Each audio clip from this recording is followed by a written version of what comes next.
Painted painless learning. નમસ્કાર વિદ્યાર્થી મિત્રો, હું પ્રાધ્યાપક હિરેન જોશી પેન્ટેડ લર્નિંગમાં આપ સૌનું હાર્દિક સ્વાગત કરું છું. વિદ્યાર્થી મિત્રો, અત્યારે આપણે ધોરણ 12 કોમર્સ વિષય અર્થશાસ્ત્રમાં ચેપ્ટર નંબર 2 વૃદ્ધિ અને વિકાસના નિર્દેશકોમાં પરીક્ષાલક્ષી આઈએમપી એવા 2 માર્કના વિડીયો સિરીઝ ચલાવીએ છીએ.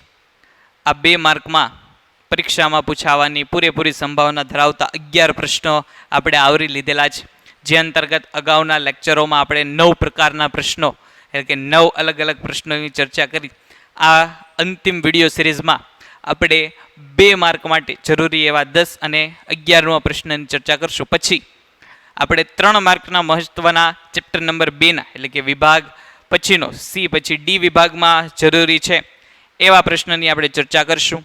તો લેક્ચરની શરૂઆત કરીએ અને છેલ્લા 2 માર્કના પ્રશ્નોની આપણે ચર્ચા અહીંયા કરીએ.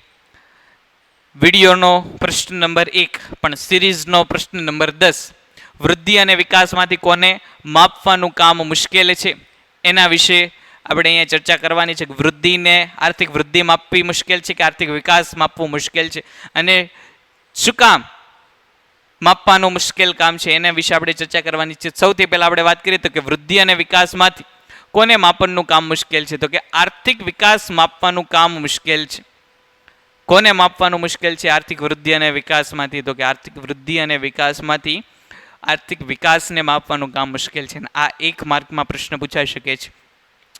આ ચેપ્ટરમાંથી વિભાગ નંબર બીમાં એટલે કે 1 માર્કના પ્રશ્નોમાં આ ચેપ્ટરનો પ્રશ્ન હોય છે. તો એમાં 1 માર્કના પ્રશ્નમાં પણ આ પ્રશ્ન પૂછાઈ શકે છે કે આર્થિક વૃદ્ધિ અને વિકાસમાંથી કોને માપવાનું કામ મુશ્કેલ છે. તો આર્થિક વૃદ્ધિ અને વિકાસમાંથી આર્થિક વિકાસને માપવાનું કામ મુશ્કેલ છે. શું કામ મુશ્કેલ છે, તો કે આર્થિક વિકાસમાં પરિમાણાત્મક ઉપરાંત ગુણાત્મક પરિવર્તનો પણ આવે છે, એટલે ગુણવત્તામાં પણ ફેરફાર થાય છે. એટલા માટે આર્થિક વિકાસનું માપનનું કામ કેવું છે, તો કે મુશ્કેલ છે. આર્થિક વૃદ્ધિને કોની સાથે સંબંધ છે, ફક્ત અને ફક્ત પરિમાણાત્મક પરિવર્તન સાથે, જથ્થાના પરિવર્તન સાથે, આંકડાકીય બાબતો સાથે પરિવર્તન છે. કે ભાઈ વ્યક્તિની આવક 100 રૂપિયા હોય તો 100 રૂપિયાથી 200 રૂપિયા છે તો એ આર્થિક વૃદ્ધિ કહેવામાં આવે છે. કે ભાઈ 100 રૂપિયાની આવક હતી એમાંથી 200 રૂપિયાની આવકથી આર્થિક વૃદ્ધિ થઈ, વધારો થયો. 100 રૂપિયાની વ્યક્તિની આવકમાં વધારો થયો એટલે 100 કમાતો હતો ને એની બદલે હવે 200 કમાય છે. તો આર્થિક વૃદ્ધિનું માપ કેવું છે, તો કે સરળ છે માપન. કે આર્થિક વૃદ્ધિ જો આપણે માપીએ છીએ વ્યક્તિની તો આર્થિક વૃદ્ધિ આપણને કેટલી મળશે, 100 રૂપિયા જેટલી મળશે. કે 100 રૂપિયાની આવક હતી ને હવે 200 રૂપિયાની આવક થઈ તો વૃદ્ધિ કેટલી થઈ, વધારો કેટલો થયો, તો કે 100 રૂપિયાનો થયો. પણ આર્થિક વિકાસમાં વધારો તો જોવામાં આવે જ છે, એટલે કે પરિમાણાત્મક પરિવર્તન તો આવશે જ, પણ એની સાથે સાથે આપણે શું લેવાનું છે, ગુણાત્મક પરિવર્તનો પણ લેવાના છે. કે ભાઈ વ્યક્તિની આવક 100 રૂપિયાની હતી 200 રૂપિયાની હતી એ વાત તો અહીંયા લેવામાં આવશે જ કે વધારો 100 રૂપિયાનો થયો.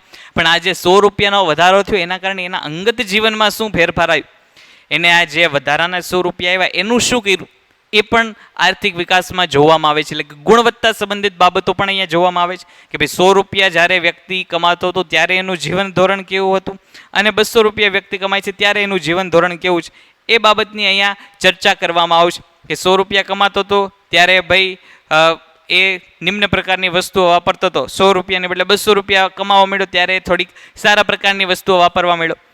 તો હવે જ્યારે નિમ્ન પ્રકારની વસ્તુઓ વાપરતો હતો ત્યારે એના ગુણાત્મક બાબતો કે એની જે પણ બાબતો હોય છે, માનસિક બાબતો હોય છે એ કેવી હતી, અને જ્યારે 200 રૂપિયા કમાય છે અને સારી એવી વસ્તુઓ વાપરે છે ત્યારે એની માનસિક બાબતો કેવી છે એ બાબતનો કયાસ કાઢવો, એ બાબતનો વિચાર કરવો કેવો છે, તો કે મુશ્કેલ છે. કારણ કે ઘણા વ્યક્તિઓ ગરીબ હોય તોય સુખી હોય અને ઘણા વ્યક્તિઓ અમીર હોય તોય દુઃખી હોય.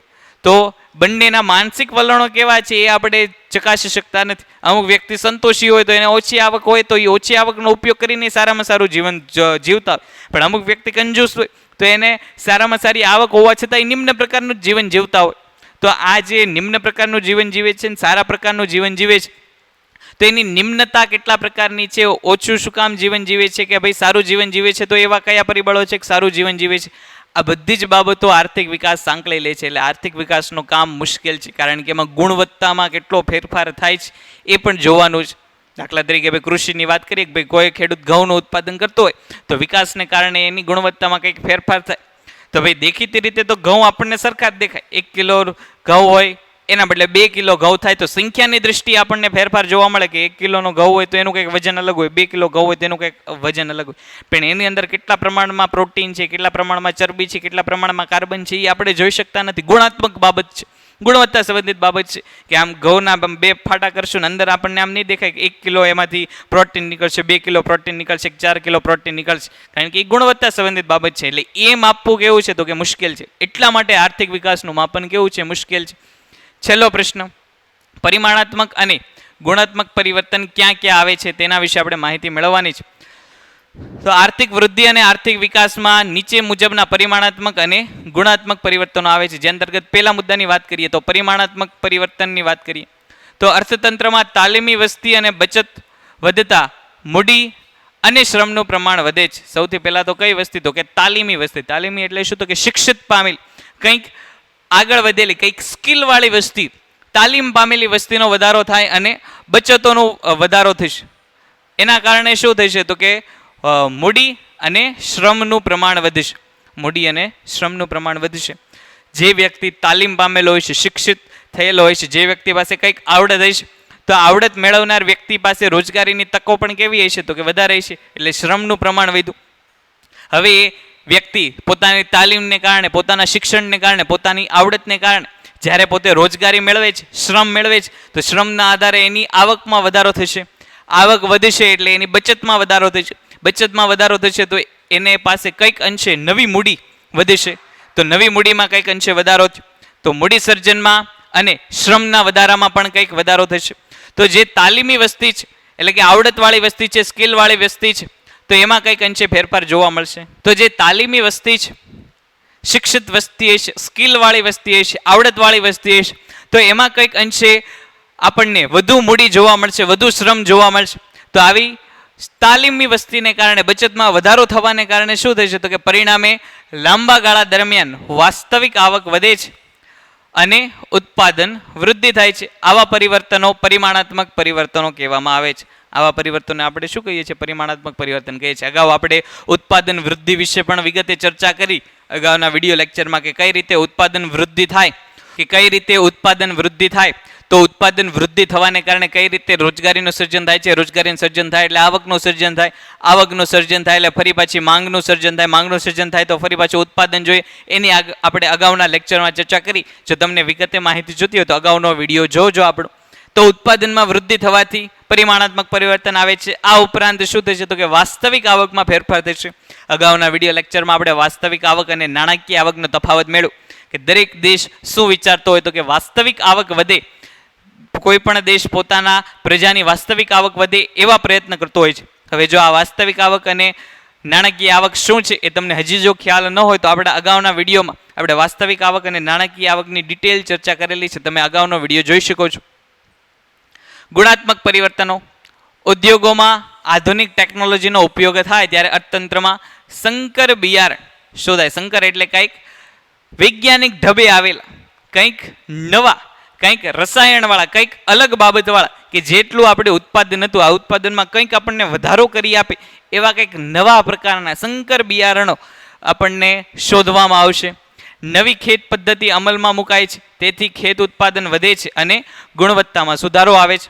કે અત્યાર સુધી જે ખેડૂત પરંપરાગત રીતે જૂની પદ્ધતિથી ખાલી 1 જ કિલોનું ઉત્પાદન કરી શકતો હતો ખેતરમાંથી, એ હવે જો આવા બિયારણોનો ઉપયોગ કરશે, નવી પદ્ધતિઓનો ઉપયોગ કરશે, નવી ટેકનોલોજીનો ઉપયોગ કરશે, નવા સિંચાઈની સગવડોનો ઉપયોગ કરશે, ટ્રેક્ટરોનો ઉપયોગ કરશે, નવી કંઈક પાઇપલાઇન રાખીને નવા કંઈક બાબતોનો ઉપયોગ કરશે તો એના ઉત્પાદનમાં શું થશે? ફેરફાર થશે, ઉત્પાદનમાં વધારો આવશે.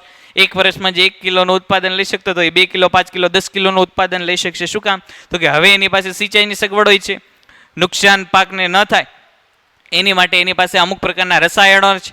તો જ્યારે નવી શોધો થશે, નવી બાબતો જ્યારે આવશે ત્યારે જથ્થામાં તો વધારો થશે જ, સાથે સાથે ગુણવત્તામાં પણ વધારો થશે. એટલે ગુણાત્મક પરિવર્તનો સ્વાભાવિક રીતે જોવા આપણને મળશે. આવા પરિવર્તનોને શું કહેવામાં આવે છે? ગુણાત્મક પરિવર્તનો કહેવામાં આવે છે. કે જ્યાં ફક્ત ને ફક્ત શું કરવાનું છે આપણે તો કે જથ્થો તો વધશે જ પણ જથ્થાના વધારાની સાથે સાથે શું થવાની છે તો કે ગુણવત્તામાં પણ વધારો થવાનો છે. તો વિદ્યાર્થી મિત્રો, ચેપ્ટર નંબર 2 વૃદ્ધિ અને વિકાસ. અર્થશાસ્ત્ર વિષયના મહત્ત્વના જે 2 માર્કના પ્રશ્ન છે એનો અહીંયા સિરીઝનો અંત આવે છે. ભવિષ્યમાં આપણે આ જ ચેપ્ટરના 3 માર્કના ઉપયોગી અને પરીક્ષાની દૃષ્ટિએ આઈએમપી પ્રશ્નોની નવી સિરીઝ લઈને આવવા જઈ રહ્યા છે. ત્યાં સુધી તમે આ વિડીયોને લાઈક કરો, ચેનલને સબસ્ક્રાઈબ કરો અને તમારા વિદ્યાર્થી મિત્રો સાથે શેર કરો કે જેથી કરીને ભવિષ્યમાં જ્યારે આપણે પરીક્ષાલક્ષી બધા જ તે ચેપ્ટરના આવા જ આઈએમપી પ્રશ્નો અને તેના જવાબ લઈને આવવાના છીએ ત્યારે આપણી તૈયારી સારી અને સરળ રીતે કરી શકશું. મળીએ વિદ્યાર્થી મિત્રો નવા 3 માર્કના વિડીયો લેક્ચરની સિરીઝ સાથે. ત્યાં સુધી જય હિન્દ, જય ભારત. Painted Painless Learning.